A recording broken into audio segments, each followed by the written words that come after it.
ዛሬ በጣም ደብሮኛል። ከስንት ጊዜ በኋላ በጣም ደብሮኛል። ምናልባት እያስፈራሩ ሰዎች አሉ። ብንሰርክም ባንሰርክም እንኳን ክርስቲያን ነው መሬት እንኳን ኦርቶዶክስ ሆነ። ሰላም ጤና ይስጥልን ውድ የቃል ሚዲያ ቤተሰቦች እንደምን ቆያችሁ? እግዚአብሔር ሰላም ከሁላችን ጋር ይሁን እያልን ወቅታዊና አዳዲስ መረጃዎችን ይዘን መጥተናል። ቪዲዮውን ከመጀመራችሁ በፊት ላይክ በማድረግ ጀምሩ። እንዲሁም ሐሳብ አስተያየታችሁን የኮሜንት ሴክሽን ላይ ያስቀምጡልን። ቀጥታ ወደ ቪዲዮ እናልፋለን። ሰብስክራይብ ለምንድን ነው የማታደርጉት? አሁን አድርጉ እንዴ! ማስተዋል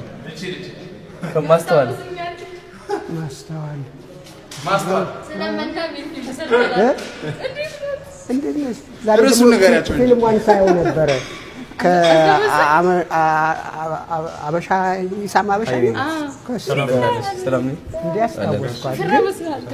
ሽሬው ፎብለን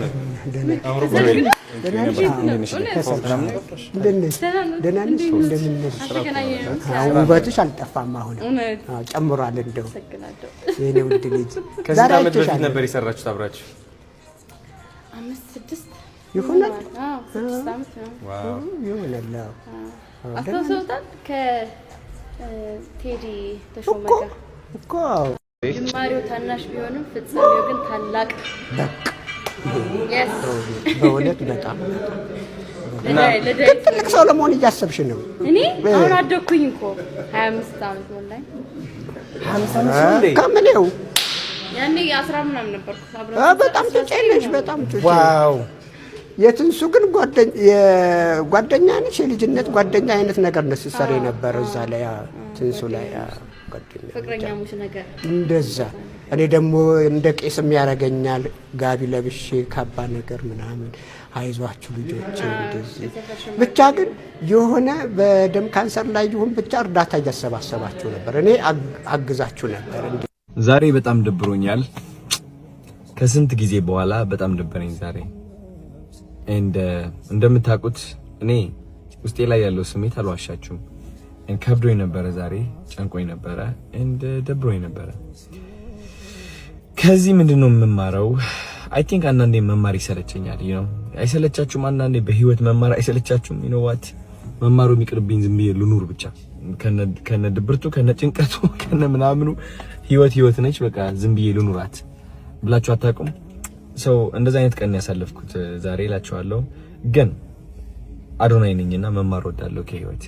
የዛሬ ትምህርቴን ላስረዳችሁ ፈልጋለሁ። አይ ቲንክ እግዚአብሔር የሆነ አዲስ ነገር ሲያቀድላችሁ ሁሌም በፈተና ነው የሚያሳልፋችሁ።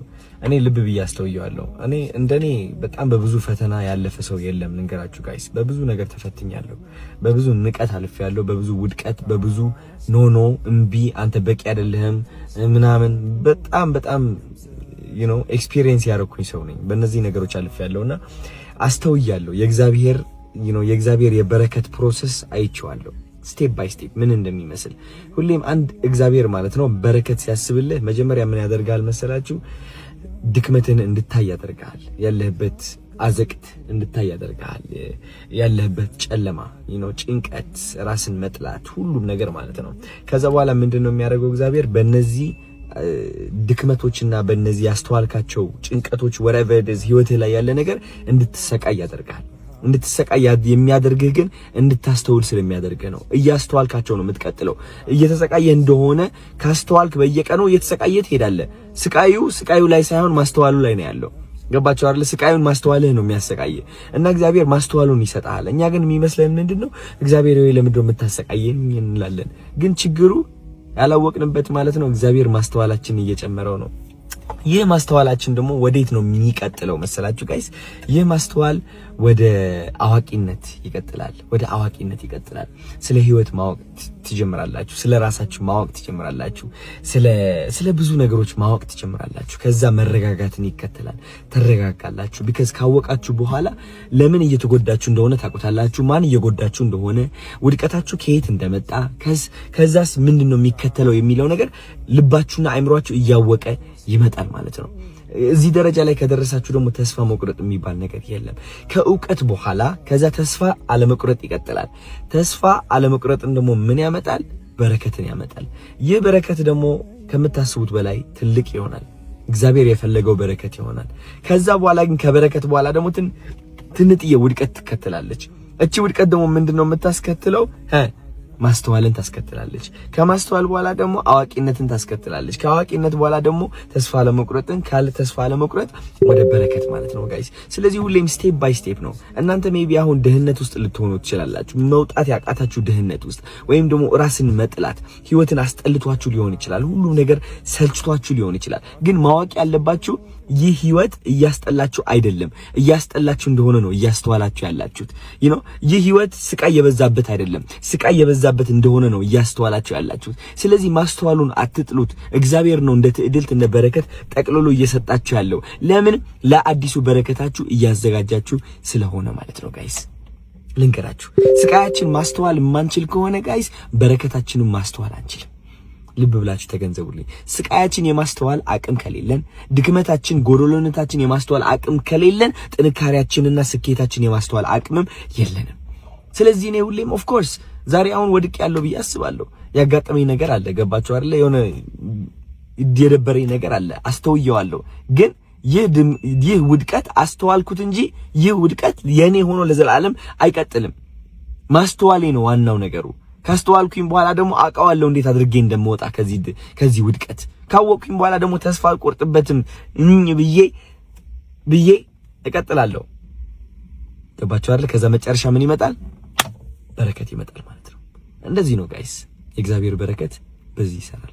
በጣም እንደምወዳችሁ ማወቅ አለባችሁ ከምታስቡት በላይ። እሺ፣ እግዚአብሔር ነው የምላችሁ። እንደኔ ነው የምወዳችሁ እናንተ። የኔ መስታወት ናችሁ እናንተ። በደንብ ነው የምወዳችሁ። ጋሽ ሰለሞንን መኪና እንግዛላቸው። በጣም እየጠበቅኩኝ ነው ጋይስ፣ እንዳትረሱት። እወዳችኋለሁ። እሺ፣ ነገ እንገናኝ። ትልቅ ሰርፕራይዝ አለኝ ነገ።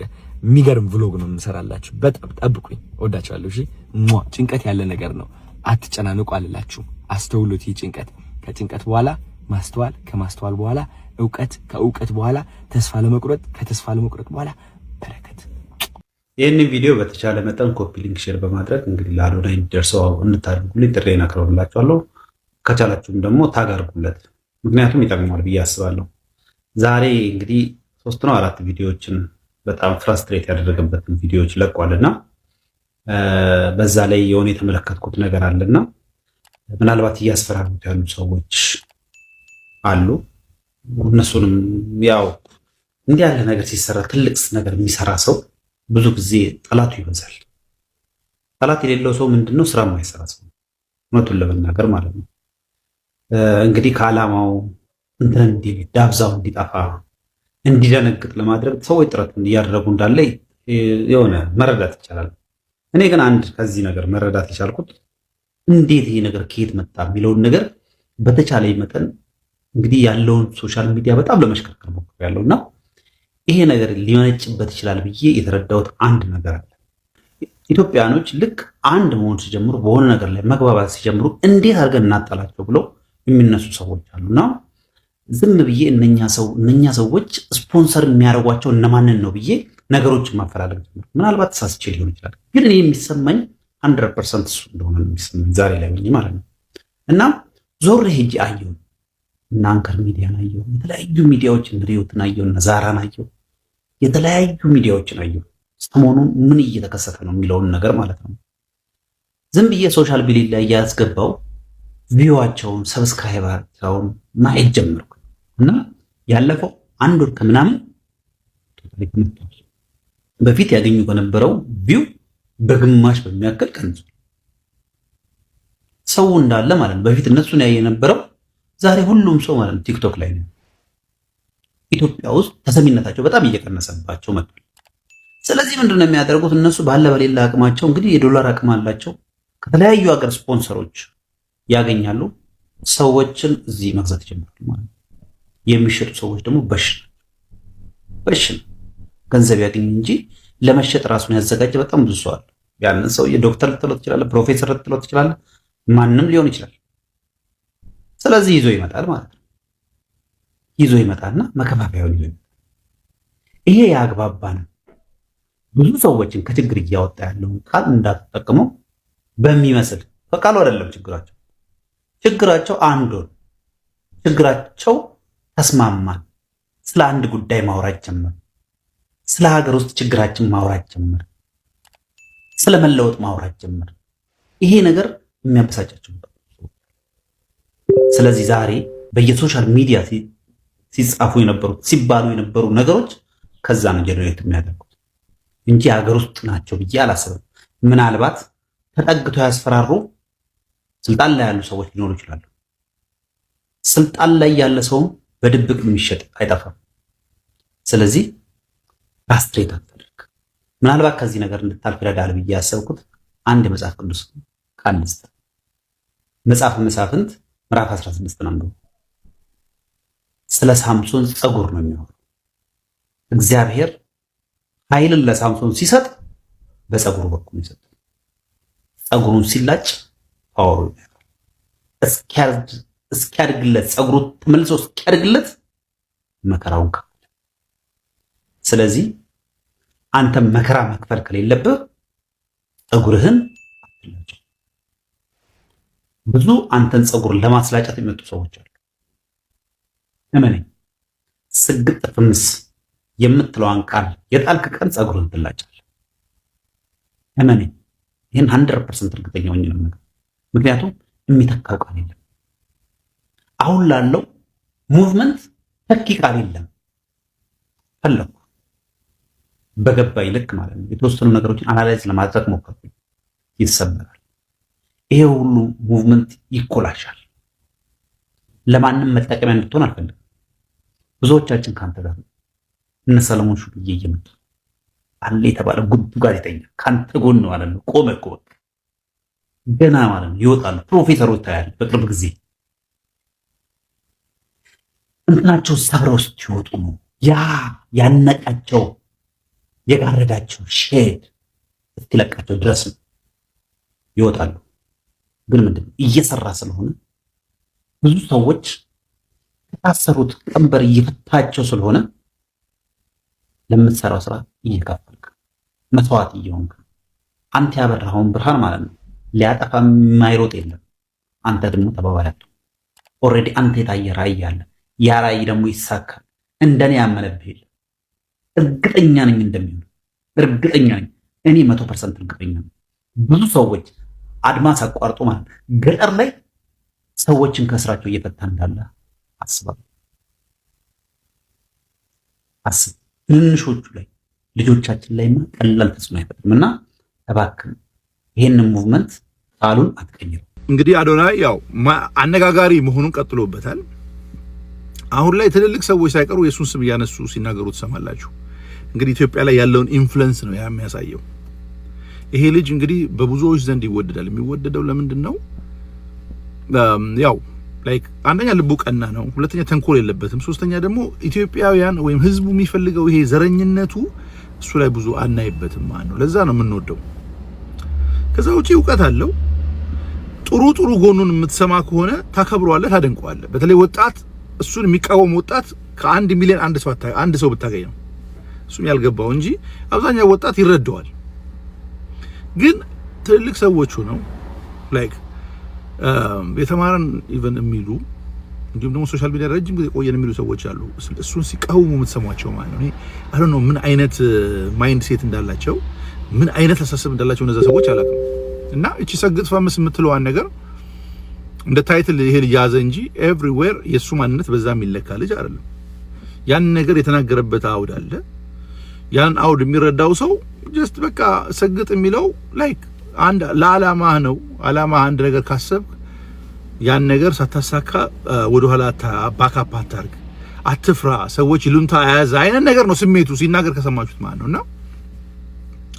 እነዚህ ሰዎች ግን የነሱን አንዳንድ ቦታ የተናገራቸውን ቃላቶች ፒክ የሚያደርጉት ላይክ አሁን ስለ ሲጋ ያወራው ከዚህ በፊት እንደገና ከእውቀት ጋር በተያያዘ ያወራው ነገር አለ ላይክ እሱም ይሄ ሰግጥ የሚለው ነገር ጋር በተያያዘ ሰዎችን አትፈሩ አይነት ነገር ሲል ነው እንግዲህ እነዛ የተናገራቸው ቃላቶች አሉና እነዛ ቃላቶች አይደሉም የሱ ልጁ ማንነቱ እንደዛ አይነት ሰው አይደለም። በቀላሉ ለሚረዳው ሰው ልጁ ኢትዮጵያዊ ነው። በቃ ሰው የሚወደው ለምንድነው? ኢትዮጵያዊ ስለሆነ። ኢትዮጵያ በዘር ሰው አያምንም፣ በሃይማኖት ሰው አይከፋፍልም፣ በማንነት አይለይህም እና ይሄ ሁለገብ ኢትዮጵያዊ ነው። ኢትዮጵያዊ ደግሞ በአሁን ጊዜ ይሄን ነገር ነው የሚፈልገው፣ አንድነቱን ይፈልገዋል።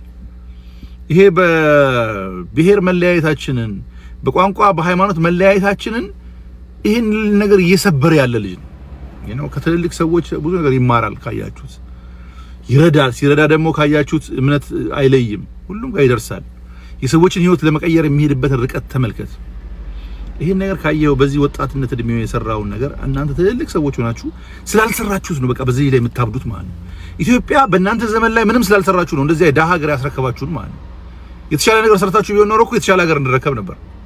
ሶ ይሄኛው እንግዲህ አንድ ሀገር የሚባለው እኮ የሆነ የህዝቦች ቅብብሎች ነው ራይት።